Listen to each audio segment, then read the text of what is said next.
Welcome to the Sotheby's Australia sale of Aboriginal art to be held in Sydney on the 30th of November 2010. I'm pleased to announce the inclusion of two important collections in our forthcoming sale: the Honourable Richard Jones collection of artefacts and the Sandra and Amanda Holmes collection of important early bark paintings. Richard Jones, with a very keen eye, has quite clearly handpicked a selection of the finest examples, of which the majority of his collection has been compiled over the last 20 years.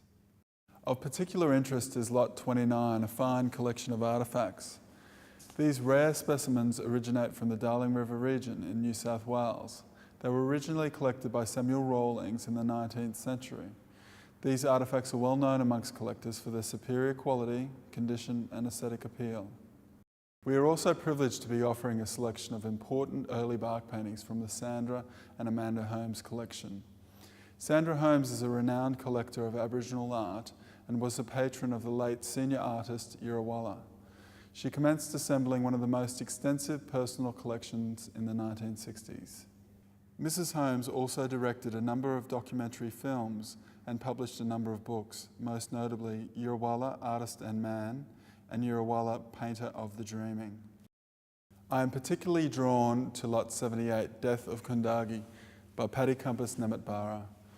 Kundagi, the Red Plains kangaroo, is associated with Lorcorn, or the secondary mortuary ceremonies of the people of Western Arnhem Land. Artistically strong and rendered on a roughly hewn piece of bark, the painting is naively painted and represents the decomposing body of Kundagi, the kangaroo. With its limp and drawn-out posture, Kundagi is declaring a state of resignation. Depicted in the work are these wonderfully painted and opportunistic birds, and to the lower left is this whimsically painted dog, showing the vibrancy of life in stark contrast to this strong and powerful but clearly mortal beast. Another of the many standout lots within this marvellous collection is Yirawalla's Marilachi, the Mother of the North. The painting shows Marilachi giving birth to the tribes and is being assisted by her mother. Picasso himself, when confronted with the work of Yirawalla, declared, "This is what I'm trying to do all my life," and rightly so. Yirawalla's work in all of its traditional and ethnographic form, when taken out of this context, falls within the parameters of modern and postmodernist movements. The painting is deeply important by the artist and the only Marilachi birth scene by the artist to appear on the secondary market. The work is sure to generate much interest.